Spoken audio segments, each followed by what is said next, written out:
জলপাইগুড়ি জেলার ময়নাগুড়ি ব্লকের মৌয়ামারি এলাকায় দুটি সংগঠন একসঙ্গে যুক্ত হয়ে আগামী 22শে জানুয়ারি ডেপুটেশনের ডাক দিলেন।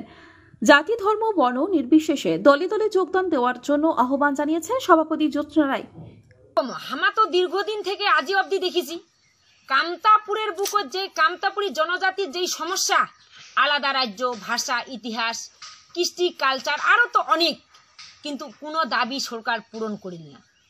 কিন্তু খালি কেন্দ্র বা রাজ্য দুয়ে সরকার হামাক জেলা ভোট আইসে, ভোট নিবার কারণে উমরা বড় বড় হুঙ্কার দিয়ে যায়, টোপ দেয়, কিন্তু আজি অবধি কামতাপুরি জাতির সমস্যার সমাধান করিতানের টেবিল বানিয়া বসে নেই।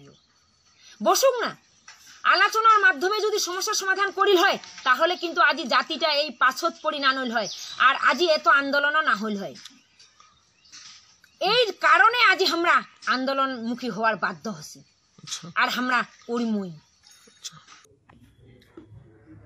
তাদের দাবিগুলি হলো উত্তরবঙ্গের মানুষের জন্য কর্মসংস্থান, কামতাপুরি ভাষায় পঠন পাঠন ক্লাস 1 থেকে 12 অবধি এবং কারেন্ট বিল মুকুব করা। বিভাগীয় কমিশনের মধ্য দিয়ে মাননীয় মুখ্যমন্ত্রী মাননীয় মমতা বন্দ্যোপাধ্যায়কে আমরা একটা মেমোরেন্ডাম দেব। এখানকার কর্মসংস্থান এবং কামতাপুরি ভাষায় পঠন পাঠনের দাবি এবং সঙ্গে ইলেকট্রিক বিল, যেটা বিদ্যুতের বিল, সেটা যাতে ফ্রি করে দেওয়া হয়, যাতে নন ইন্ডাস্ট্রি জোন, এখানকার মানুষের অতটা অর্থনৈতিক চাপ দেওয়া ঠিক হবে না সরকারের। আর সেটার জন্য এই তিনটে দাবির ভিত্তিতে আমরা ডিএম ডেপুটেশন, বিভাগীয় কমিশনের ডেপুটেশন দিয়ে আমরা আন্দোলনটাকে এগিয়ে নিয়ে যাব। জলপাইগুড়ি থেকে কনক অধিকারী রিপোর্ট, আনন্দ বার্তা।